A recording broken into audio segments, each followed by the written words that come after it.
레위기 6장 8절부터 23절까지 돌아가면서 한 절씩 읽겠습니다. 여호와께서 모세에게 말씀하여 이르시되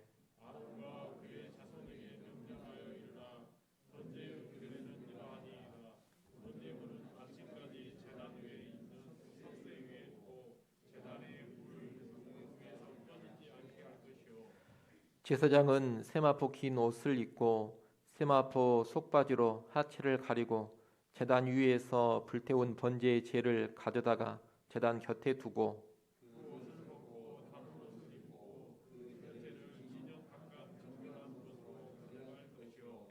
제단 위에 불은 항상 피워 꺼지지 않게 할지니 제사장은 아침마다 나무를 그 위에서 태우고 번제물을 그 위에 버려놓고 화목제의 기름을 그 위에서 불사를 찌며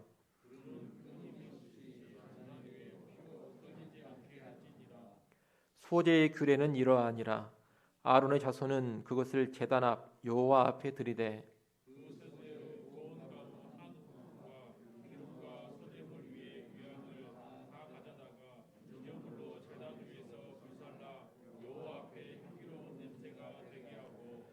그 나머지는 아론과 그의 자손이 먹되 누룩을 넣지 말고 거룩한 곳 회막 뜰에서 먹을지니라.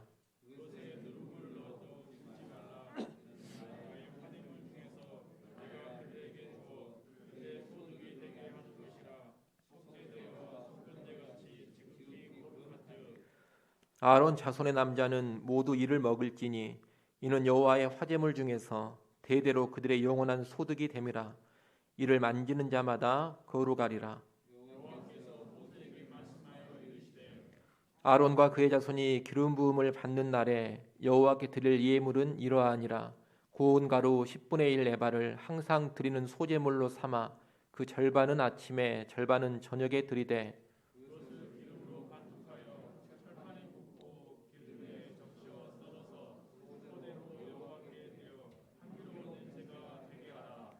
이 소제는 아론의 자손 중 기름 부음을 받고 그를 이어 제사장 된 자가 드릴 것이요 영원한 규례로 여호와께 온전히 불사를 것이니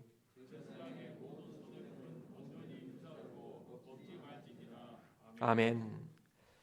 레위기 1장에서부터 시작해서 레위기 6장 7절까지 성경의 5대 제사에 관한 가르침이 기본적으로 주어집니다.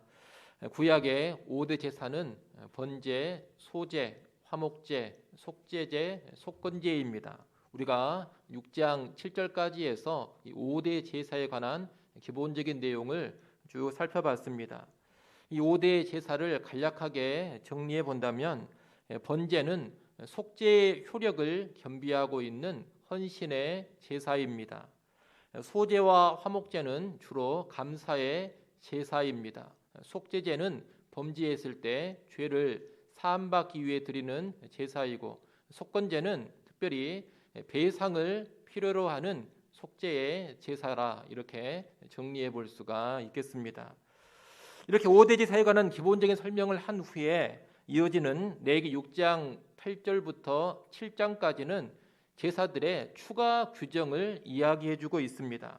이 추가 규정들은 제사로 드린 제물을 어떻게 처리해야 하는지, 또 제단의 불 관리를 어떻게 해야 하는지, 또 제사를 추가로 드려야 되는 상황은 어떠한 상황인지 이런 것들을 쭉 설명해 주고 있습니다. 특별히 이 추가 규정들은 제사와 연관해서 주로 제사장들의 책무와 연관된 내용을 다루고 있습니다. 그 전에 제사와 연관된 규례들은 모세가 누구에게 선포하는 것이었느냐? 제사장을 포함한 모든 이스라엘 자손을 대상으로 해서 선포하는 내용이었습니다. 레위기 1장 2절 말씀을 한번 보십시오.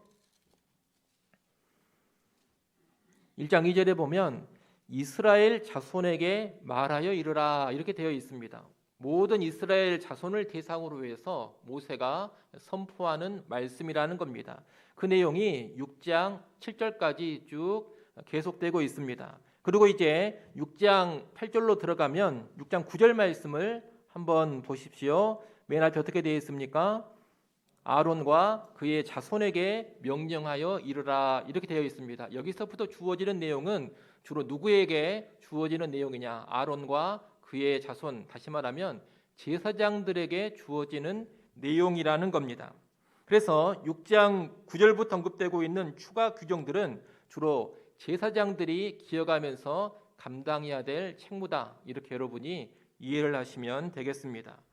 오늘 우리가 읽은 본문은 번제와 소제에 관한 추가 규정을 알려주고 있습니다. 8절부터 13절까지 말씀은 번제와 연관된 추가 규정입니다. 여기 보면 번제물을 태워드리는 제단의 불은 꺼지지 않도록 하라고 합니다.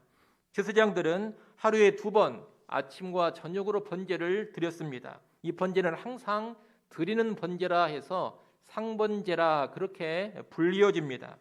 제사장들은 성막 뜰에 있는 놋제단에서 늘 이 상번제를 드리면서 그 제단의 불이 한시라도 꺼지지 않도록 해야 한다는 겁니다. 구체적으로 보면 일단 저녁에 번제를 드릴 때에 장작을 충분히 쌓아서 다음날 아침까지 그 불이 꺼지지 않고 계속해서 타오르게 합니다. 그리고 아침이 되면 제단 위에 올려놓은 번제의 제물이 다 타고 재가 되어 있을 텐데 그 재를 청소를 합니다. 제단을 그냥 설치해 둔 것이 아닙니다. 흙으로 높은 둔덕을 쌓아놓고 그 둔덕 사이에 번제단을 설치해 둡니다. 예전에 우리가 레위기 말씀에, 출애굽기 말씀에서 성막을 배울 때 번제단을 좀 살펴봤습니다. 그림 하나만 잠깐 보고 가도록 하겠습니다. 저게 번제단이 설치되어 있는 모습입니다. 번제단이 그냥 땅바닥에 설치되어 있으면 아래에서 불을 피우지 못하지 않겠습니까? 그래서 흙으로 저렇게 둔덕을 만들어 놓고 둔덕 위에다가 번제단을 걸쳐 두는 겁니다. 그러니 번제단의 재를 청소하려면 어디로 올라가야 되겠습니까? 둔덕 위로 올라가야 됩니다. 또 둔덕의 높이가 상당히 높습니다. 높은 둔덕 위로 올라가서 재를 청소해야 되는데 하나님께서는 이때 어떻게 복장을 하라고 하느냐? 제사장은 세마포 긴 옷과 속 바지를 입어라 그렇게 말씀을 하고 있습니다. 세마포 긴 옷이란 통치마 형태로 된 제사장의 정식 예복입니다. 그런데 이 통으로 된 세마포 긴 옷만 입고 있으면 제사장이 둔덕 위쪽으로 올라갈 때 아래에서 보면 하체가 보일 수가 있습니다. 그래서 하체가 드러나지 않도록 속 바지까지 입어라 그렇게 말씀하고 있는 겁니다. 이렇게 제단 위쪽으로 올라가서 재를 긁어 모은 다음에 모은 재를 일단 어디에 두느냐? 번제단 곁에 둡니다. 레위기 1장 16절을 참조하면 이 긁어 모은 재를 잠깐 두는 장소는 번제단 동편에 있습니다. 번제단 동편에 이 재를 잠깐 모아두고 나서 제사장은 제사장의 예복인 세마포 긴 옷과 속바지를 벗고 다른 옷으로 갈아입습니다. 평상복으로 갈아입는 겁니다. 평상복으로 갈아입은 후에 번제단 동편에 잠깐 모아놨던 재를 다시 모아가지고 진영 밖으로 가지고 가서 버립니다. 제사장의 복장이 지금 잠깐 바뀌고 있습니다. 평상시 복장으로 갈아입고 나가라 그랬는데 그 이유는 다른 것이 아닙니다. 제사장의 공식 복장은 하나님을 섬길 때에만 입는 거룩한 옷이기 때문입니다. 그 거룩한 옷을 입은 채로 성막 밖으로 또 진 밖으로 나가서 혹시라도 부정한 것에 접촉이 되어져 버리면 하나님을 섬기는데 지장이 생길 수가 있습니다. 그 위험을 피하기 위해서 일반 복장으로 갈아입고서 성막 밖 그리고 진 밖으로 그 재를 가지고 나가는 겁니다. 이스라엘의 진영 밖에는 재를 버리는 장소가 정해져 있습니다. 그곳을 보통 뭐라고 부르느냐? 정결한 곳이라고 부릅니다. 깨끗한 것을 버리는 곳이어서 정결한 곳이라고 부르는 것은 아닙니다. 그곳은 제물로 바친 짐승의 똥이라든가 내장의 더러운 것들을 버립니다. 또 죄로 더럽혀진 속죄제의 제물을 버리고 태우는 곳입니다. 그래서 깨끗한 곳을 버리는 곳은 결코 아닙니다. 그러면 왜 정결한 곳이라고 하느냐? 이 정결한 곳이라는 용어는 제의적으로 구별된 장소다, 그런 차원에서 정결한 곳이다라고 부르고 있는 겁니다. 이렇게 아침에 죄를 처리한 후에 불이 타고 있는 번제단에 다시 새로운 나무를 놓고 번제단 위에 아침에 번제물을 올려서 아침 번제를 올립니다. 그리고 저녁 번제를 드릴 때까지 이 번제단의 불이 꺼지지 않도록 제사장들은 계속 관리를 하는 겁니다. 그러다가 저녁이 되면 또다시 새 나무를 놓고 저녁 번제를 드리며 다음날 아침까지 타게 합니다. 그렇게 아침이 되면 번제단의 죄를 또다시 처리하고 다시 아침 번제를 드리는 겁니다. 이런 식으로 해서 제사장들은 번제단의 불이 꺼지지 않도록 계속해서 관리를 하는 겁니다. 이 번제단의 불이 계속 타는 가운데 백성들이 와서 무슨 화목제라든가 속죄제를 드리게 되면 그 위에 제물을 태운다, 이렇게 여러분이 이해를 하시면 되겠습니다. 12절 맨 뒷부분을 한번 보십시오. 거기 보면 번제물을 그 위에 버려놓고 화목제의 기름을 그 위에서 불사를 찌며, 이렇게 말씀하고 있습니다. 화목제의 기름을 그 위에서 불사를 찌며라는 구절이 다른 제사를 드릴 때 번제, 상번제를 드리는 위에서 그 제물을 바친다라는 것을 알려주고 있는 말씀입니다. 화목제 기름만 언급하고 있습니다만 화목제를 포함한 다른 모든 제사의 제물들은 다 이렇게 항상 타오르는 번제단의 불에 태워서 바치는 것입니다. 이상이 번제의 추가 규정인데, 이 번제의 추가 규정의 핵심은 뭐냐? 좀 전에도 말씀드렸다시피 번제 추가 규정의 핵심은 번제단의 불을 절대로 꺼트리지 말라는 겁니다. 오늘 본문에 보면 9절, 12절, 13절에서 거듭해서 불이 꺼지지 않고 끊임없이 타오르게 해야 한다, 그렇게 말하고 있습니다. 거듭 말하면서 강조하고 있는 겁니다. 아침에 죄를 청소하는 것도 무엇 때문에 청소하는 것이냐? 잘 청소를 해서 불이 더 활활 잘 타오르도록 하기 위해서 죄를 청소하는 겁니다. 지금 하나님의 관심은 어디에 있느냐? 번제단의 불이 절대로 꺼져서는 안 된다, 여기에 관심, 초점이 있는 겁니다.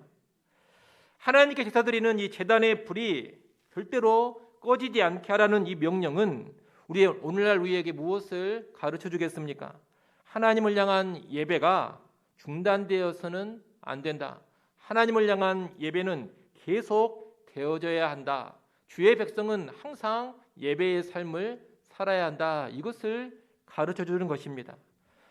여러분, 우리 하나님은 영원토록 예배받기에 합당하신 분입니다. 그러기에 하나님을 향한 예배는 영원토록 그쳐서는 안 됩니다. 하나님의 백성은 그 무엇보다도 중단되지 않는 예배를 통해서 하나님을 향한 경외심을 보여주는 것이고 하나님을 향한 사랑과 충성과 헌신을 보여주는 것입니다. 그렇기 때문에 오늘날 교회 공동체는 계속해서 예배를 드리는 그런 예배 공동체가 되어야 합니다. 예배의 불을 끄지 않는 것, 이것이 교회 공동체의 1차적인 사명이요, 교회 공동체의 가장 중요한 특징이 되어야 하는 겁니다. 하나님께 올리는 예배가 없다 그러면 여러분, 그것은 진정한 교회라고 말할 수가 없는 겁니다. 여러분, 교회 안에 다른 모든 요소들이 있고 또 정말 사랑으로 교제한다 하더라도 하나님을 향한 예배가 나타나지 않는다 그러면 그건 일반 사회기관과 똑같은 것이고 침묵단체에 지나지 않는 것이지 결코 하나님의 교회라고는 말할 수 없다는 겁니다. 교회의 가장 중요한 사명, 가장 중요한 특징은 무엇이 되어야 하느냐? 하나님을 향한 예배가 되어야 하는 겁니다. 그래서 어떤 하나의 지역 교회가 세워지게 되면 그 교회는 반드시 먼저 뭘 해야 되느냐? 예배를 드려야 합니다. 그리고 꾸준히 정기적으로 예배를 드려야 합니다. 평상시에는 말할 것도 없고 환난과 핍박의 때에도 은밀히 모여서라도 예배를 드려야 합니다. 또 전쟁 중이라도 교인은 모여서 예배를 드려야 합니다. 요즘 같은 코로나 상황에서도 현장 예배가 힘들다면 온라인을 통해서라도 반드시 교회는 예배를 드려야 합니다. 만약 부득이한 이유로 전체 공동체가 현장이든 온라인으로든 함께 모여서 예배하기 힘들게 된다면 그때는 소그룹이나 가족 단위로 모여서라도 예배를 드리게 해야 합니다. 여하튼 어떤 모양으로든 교회는 하나님을 향한 예배를 쉬지 않아야 한다는 겁니다. 여러분, 절대로 쉬거나 중단되어서는 안 되는 일, 그 일이 바로 하나님을 향한 예배라는 것을 꼭 기억하시길 바랍니다. 이를 기억하는 가운데 이런저런 이유로 쉽게 예배를 포기해버리는 그런 교회가 되지 않도록 하십시오. 예전에 한번 미국에서 그런 일이 있었습니다. 미국에서 미식 축구 결승전인 슈퍼볼 경기가 주일에 열린 적이 있었습니다. 이 슈퍼볼 경기는 모든 미국인들이 지대한 관심을 갖는 스포츠 시합입니다. 그 시합을 거의 모든 미국인들이 경기장에 직접 가거나 아니면 집에서 TV를 통해서 시청을 합니다. 그런데 이 경기가 주일에 열려버리니 일부 교회에서 어떤 조치를 취했느냐? 주일에 드리는 예배를 취소를 했습니다. 이번 주일은 우리 교회는 예배를 드리지 않겠습니다. 가족과 함께 슈퍼볼 경기를 보면서 좋은 휴일을 보내십시오. 이렇게 공지한 교회들이 꽤 나타났다는 겁니다. 이것 때문에 미국 안에서 교계에서 큰 논란이 일어났습니다. 성도들이 슈퍼볼 경기를 주일에 보도록 하기 위해서 교회가 주일 예배를 취소하는 것이 옳으냐 그르냐 이런 논쟁이 한참 벌어졌다는 겁니다. 여러분, 사실 논쟁할 가치도 없는 주제입니다. 교회가 불가피한 상황도 아니고 그저 성도들의 오락이나 유흥을 도모하기 위해서 주일 예배를 취소한다는 것은 성경적으로 있을 수가 없는 일인 것입니다. 여러분, 그것이 오늘 본문에서 제단의 불을 끄지 말라는 이 규례의 명령과도 일맥상통하는 겁니다. 교회는 예배를 스스로 포기하거나 중단하지 않는 겁니다.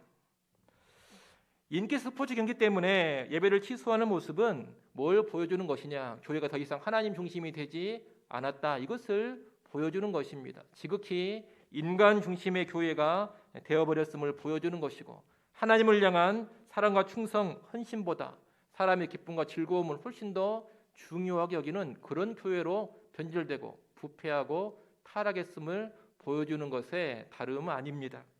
우리는 그런 모습을 크게 경계하고 예배의 불을 끄지 않는 그런 제대로 된 교회로 설 수 있어야 되겠습니다. 또 교회만이 아니라 여러분 한 사람 한 사람도 교회 공예배를 너무 쉽게 바라보지 않아야 됩니다. 우리가 율법주의적으로 공예배를 참석해야 할 것은 아닙니다. 독특한 직업 환경이라든가 부득이한 형편, 부득이한 여건 가운데서는 공예배를 빠질 수도 있고 다른 방식으로 예배를 대체할 수도 있습니다. 개인 예배로 부득이한 상황에서 드릴 수도 있는 것이고 또 주일이 아닌 다른 요일의 예배로 대체할 수도 있을 것입니다. 하지만 그런 정말 부득이한 상황이 아니라 얼마든지 공예배에 참석할 수 있는 사람이 개인의 편이나 유흥 또는 나태함으로 인해서 참석하지 않는 것은 커다란 잘못이요 죄입니다. 사실 그런 사람들은 제대로 된 신자라고 말할 수도 없습니다. 공예배를 가볍게 여기고 여차하면 드리지 않는 사람들, 이런 사람들은 참된 신자일 가능성이 희박하다는 겁니다. 그들의 구원 가능성도 보장하지를 못합니다.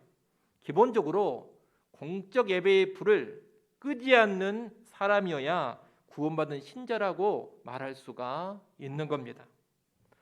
아울러 공예배만이 아니라 우리 개개인이 삶에서 드리는 삶의 예배의 불, 그 불도 꺼트리지 않아야 합니다. 예배라는 것은 잘 아시는 것처럼 공동체로 모여드리는 공예배도 있습니다만 우리 개인 일상에서 드리는 삶의 예배도 있습니다. 로마서 12장 1절 말씀을 잠깐 한번 보겠습니다. 로마서 12장 1절입니다.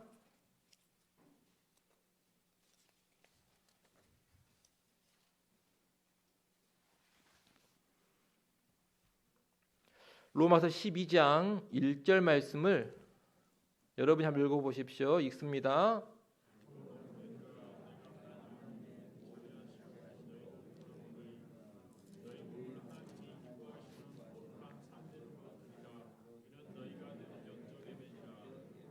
아멘. 여기 보면 내가 하나님의 모든 자비하심은 너희를 권한다 그랬습니다. 이 하나님의 모든 자비하심이란 구원의 은혜를 말하는 것입니다.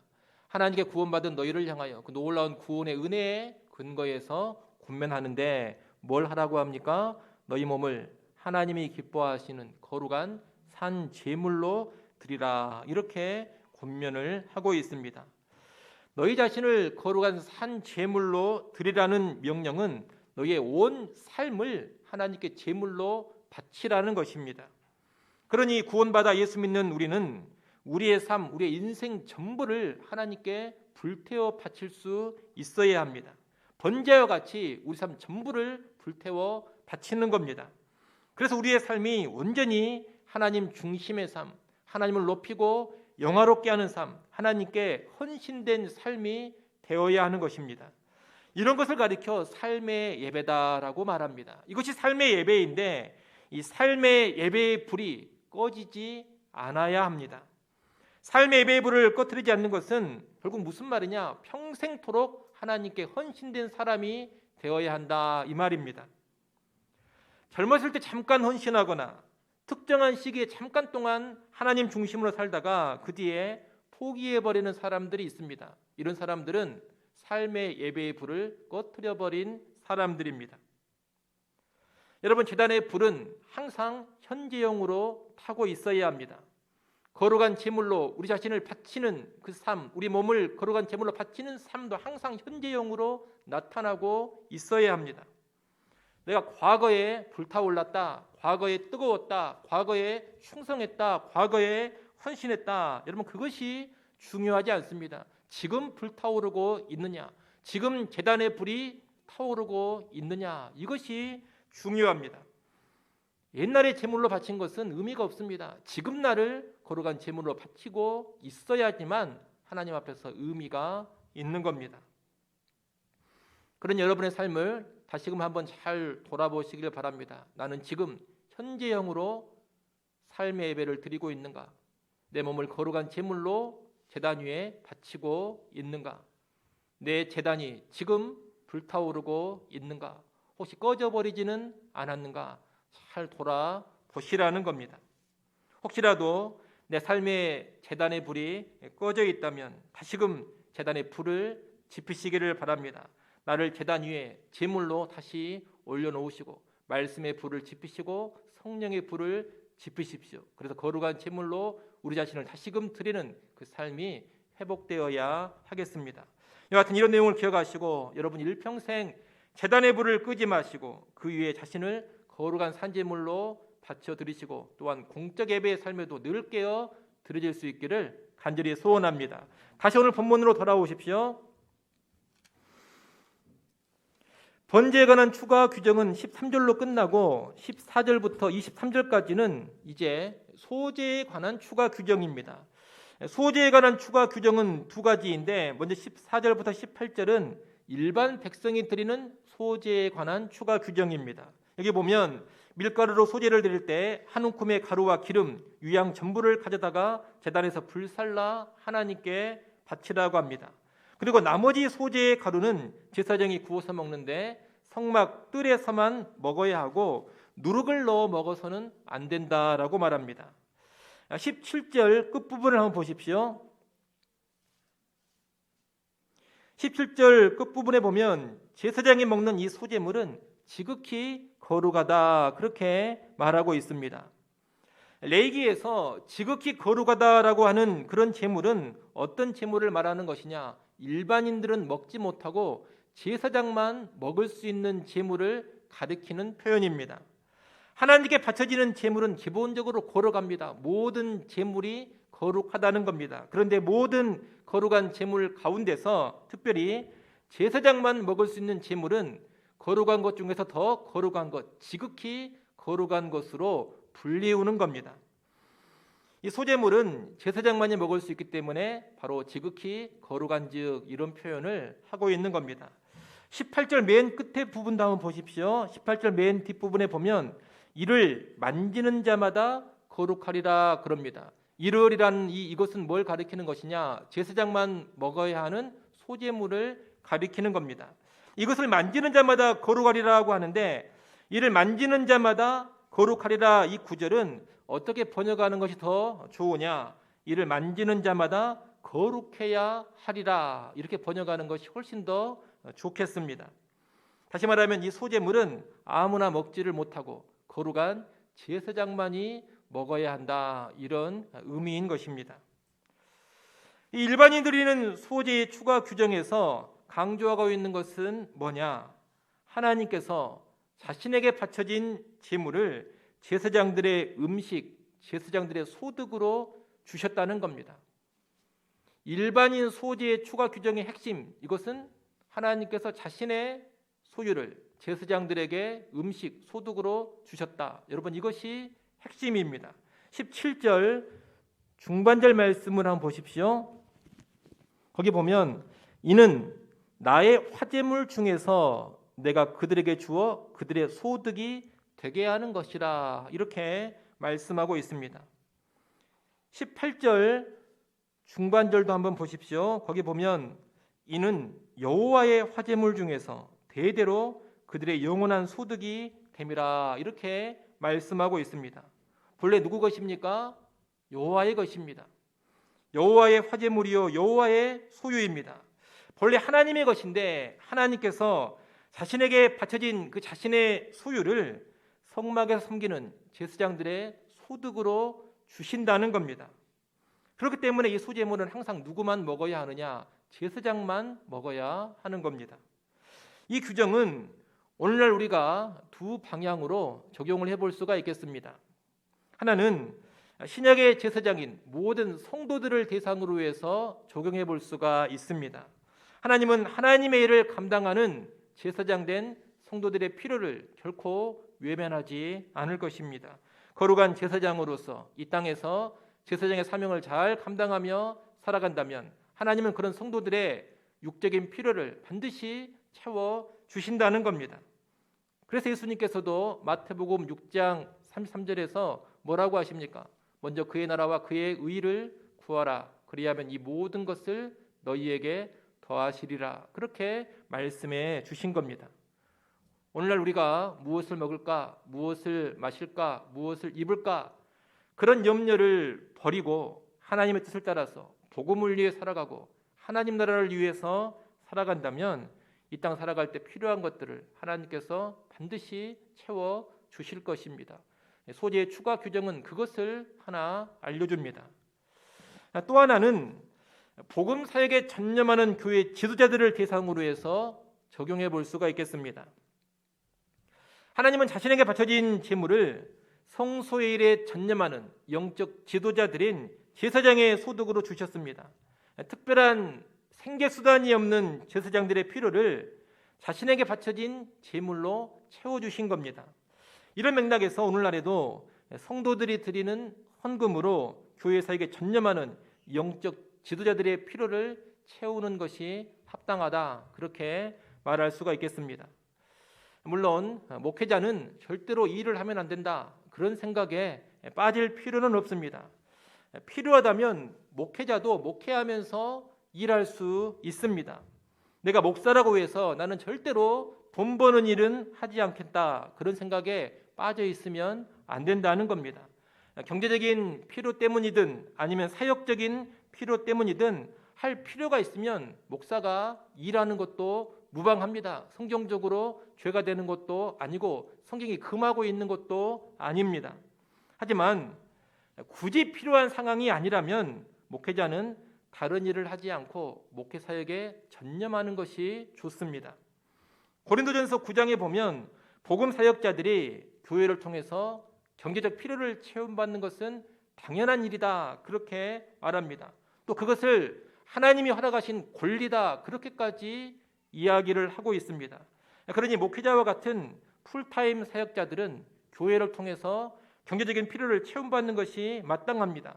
교회는 이것을 알고 풀타임 사역자들의 생활을 최대한 책임지고자 해야 합니다. 특별히 이때 교회가 착각하면 안 되는 게 있습니다. 교회가 풀타임 사역자들의 생계를 책임질 때 뭘 착각하면 안 되느냐? 교회가 우리 돈으로 사역자들의 필요를 채우고 있다. 자기 돈으로 사역자들의 생계를 책임져 주고 있다. 이렇게 생각하면 절대로 안 됩니다. 이것은 커다란 착각이요 오해입니다. 간혹 그런 성도들이 있습니다. 흔하진 않습니다만 간혹 있는데 우리 돈으로 목사월급을 주는 것 아니냐, 우리 돈으로 전도사 데려다 쓰는 것 아니냐, 이렇게 말하는 성도들이 있다는 겁니다. 여러분, 이런 생각, 이런 말은 커다란 착각이고 대단히 교만한 것입니다. 성도가 드린 헌금은 자기 것이 아닙니다. 성도가 헌금을 드리면 그것은 누구의 것이냐? 하나님의 것입니다. 헌금하지 않는 돈도 물론 다 하나님의 것이지만 헌금한 돈은 더더욱 누구의 것이냐? 하나님의 것, 하나님의 소유입니다. 그러니 교회에 헌금한 것을 가지고서 우리 돈이라고 생각을 하면 절대로 안 되는 겁니다. 내 돈이라고 생각을 하면 안 됩니다. 누구의 소유입니까? 헌금을 했으면 그것은 하나님의 소유요, 하나님의 돈입니다. 교회가 재직회를 하고 공동의회도 하면서 재정 보고를 받고 감사도 하고 그럽니다만 여러분, 그것은 우리 돈이어서 그렇게 하는 게 아닙니다. 하나님의 돈이기 때문에 교회가 신중하게 관리해야 되기 때문에 재직회라든가 공동의회를 통해서 재정 보고를 받고 회계를 살피는 겁니다. 우리 돈이니까, 내 돈이니까 그렇게 하는 것이 아니라 하나님의 돈이기 때문에 더 근신해서 그렇게 한다는 겁니다. 이렇게 헌금은 하나님께 바쳐진 하나님의 소유인데 하나님께서 그 자신의 것으로 자기 사역자들의 필요를 채워주시는 겁니다. 여러분, 다시 말씀을 드립니다. 여러분이 헌금한 돈은 여러분 것이 아닙니다. 교회 것도 아닙니다. 그것은 하나님의 소유요, 하나님의 것입니다. 하나님께서 자신의 것으로 자신이 불러 세우시고 파송한 사역자들의 필요를 채워주시는 겁니다. 그 과정에서 외적인 도구로 교회가 사용되기만 할 뿐이지 결코 이 교회가 사역자들의 필요를 채우는 주체는 아닌 것입니다. 그러니 교회는 우리가 우리 돈으로 사역자를 고용해서 부리고 있다, 우리가 사역자들의 고용주다, 절대로 이런 생각을 하면 안 됩니다. 그런 생각은 하나님의 자리를 넘보고 있는 올권이요 교만입니다. 사역자들도 마찬가지입니다. 사역자들 또한 자기를 볼 때 나는 교회에 고용된 사람이다, 이렇게 생각을 하면 안 됩니다. 교회를 고용주로 생각하면 교회의 눈치를 보게 됩니다. 여러분, 목사와 같은 사역자는 교회에 고용된 사람이 아닙니다. 누구에게 고용된 사람입니까? 하나님께 고용된 사람입니다. 주인 되신 하나님께서 나를 고용하셔서 이 교회를 섬기라고 보내셨기 때문에 내가 와서 이 교회를 섬기는 것입니다. 그 의식이 분명해야지만 교회를 향하여서 눈치 보지 않고 하나님의 뜻을 따라서 제대로 섬길 수가 있는 겁니다. 또한 그 의식이 분명해야지만 하나님이 나를 고용하셨다, 이 의식이 분명해야지만 교회가 주는 사례비에도 연연하지 않습니다. 하나님께서 주인 되시기 때문에 사역자들의 필요를 그분이 알아서 적절히 채우실 것입니다. 그러니 사역자가 나서서 교회를 향해 나에게 이것을 해달라, 저것을 해달라, 내 사례를 많이 달라, 높여달라, 이것까지 어떻게 사느냐, 교회를 향해서 이런 말할 필요가 없는 겁니다. 필요하면 하나님께서 적절히 다 채워주시고 공급해 주시는 겁니다. 그 하나님을 신뢰하고 사례나 대우 받는 것은 철저히 교회의 일임을 해버리면 되는 겁니다. 교회가 알아서 하라, 이렇게 하면 된다는 겁니다. 사례의 초연한 가운데 하나님이 맡겨주신 그 일에만 충성을 다하면 되는 겁니다. 오늘 우리가 이런 개념을 정말로 잘 가지고 있어야 되겠습니다. 오늘날 교회도 오해할 때가 많이 있고 사역자들도 잘못된 개념 가운데 있을 때가 많이 있습니다. 여러분, 사역자는 사역자대로, 나의 주인은 하나님이시여 그 하나님께서 자기 것으로 내 필요를 채워주신다, 이 개념을 분명히 가져야 되겠습니다.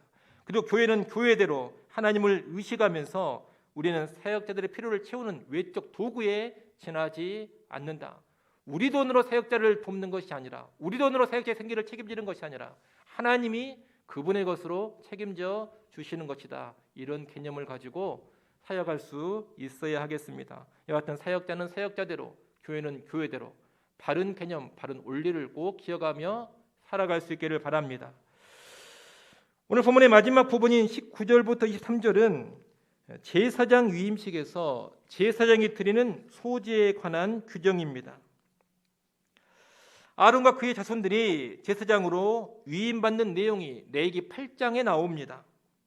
이 위임식은 7일 동안 진행되는데 이때 매일 밀가루 10분의 1 에바 약 2.2리터를 소제로 하나님께 바칩니다. 6장 20절 중반 부분을 한번 보십시오. 6장 20절 중반 부분에 보면 고운 가루 10분의 1 에바를 항상 드리는 소제물로 삼아 이렇게 되어 있습니다. 항상 드리는 소제물로 삼으라 그랬는데 이 항상 드리는 소제물이란 항상 드리는 번제인 상번제와 연관된 표현입니다. 그 상번제와 같이 이 밀가루 소제의 절반은 아침에 그리고 절반은 저녁에 매일 드리라는 겁니다. 제사장이 드리는 이 소제물은 제사장이 먹지 않습니다. 일반인들이 하나님께 바치는 소제물은 한 움큼만 하나님께 태워드리고 나머지는 다 제사장이 먹습니다. 하지만 제사장 자신이 드리는 소제물은 제사장이 조금도 먹지 않고 100% 다 불태워서 하나님께 올려 드려야 합니다. 위임식 기간 매일 이렇게 소제를 아침 저녁으로 바치고 위임식이 끝난 후에도 매일 아침 저녁으로 드리는 상번제에 이 소제를 계속 더하여 드립니다. 성경의 다른 부분을 보면 상번제를 드릴 때 항상 소제를 같이 드리도록 규정되어 있습니다. 한마디로 제사장들은 위임식과 연관해서 하나님께 다 태워드리는 소제를 바치고 그 뒤로도 그런 소제를 계속해서 드린다, 이렇게 정리할 수가 있겠습니다. 이 제사장이 드리는 소제는 그 특징이 뭐냐? 하나도 남김없이 태워 바친다는 겁니다. 이것은 영적 지도자들은 직분을 받을 때 온전한 헌신을 결단해야 함을 가르쳐 줍니다. 물론 영적인 지도자만이 아니라 모든 성도들이 온전히 헌신을 해야 합니다. 하지만 특별히 영적 지도자는 이 헌신의 본이 되어야 합니다. 성도들은 지도자를 보면서 전적 헌신이 무엇인지를 보고 배우는 겁니다. 따라서 지도자의 헌신은 더더욱 중요하고 더더욱 강조되어야 하는 겁니다. 바로 이런 맥락에서 제사장이 드리는 소제는 완전히 불태워 바치는 겁니다. 오늘날에도 교회 지도자들, 특별히 목사들은 자신의 것을 다 불태워 드리는 헌신을 보여야 마땅합니다. 목사가 나태하고 게으르면 안 됩니다. 나태한 목사, 게으른 목사는 이미 끝장난 겁니다. 목사가 몸을 사리고 자기의 것을 아까워하면서 드리지를 못하고 있어서도 안 됩니다. 그런 목사도 이미 끝장난 목사입니다. 백성의 소제를 받아 먹을 줄만 알고 자기 소제는 아까워서 다 불태워 드리지 못한다면 지도자로서의 자격이 없는 겁니다. 목사는 전적으로 자신의 것을 다 불태워서 하나님께 바쳐야 합니다. 물질도 앞장서서 가장 후히 드리는 사람이 되어야 합니다. 목사는 자기의 시간도 몸도 온전히 불태워 드리고자 해야 합니다. 그래서 자기의 온 삶이 하나님께 온전히 올라가는 향기로운 냄새가 되도록 해야 하는 것입니다. 이것이 마땅한 지도자의 모습입니다. 이것을 아시고 여러분 교회 지도자들이라면 더더욱 깨어 있기를 바랍니다. 특별히 목사와 교역자들 더더욱 근신해서 온 삶을 불태워 드리는 그런 삶으로 나아갈 수 있기를 바랍니다. 또 여러분은 모든 교회 지도자들이 그런 온전한 헌신으로 살아갈 수 있게끔 해달라고 위하여 기도할 수 있기를 바랍니다. 아무쪼록 그런 가운데 우리 교회의 모든 지도자들은 모든 것을 온전히 불태워 드리는 참된 지도자의 헌신을 보여줄 수 있는 그런 모습 소유하기를 간절히 소원합니다. 기도하겠습니다.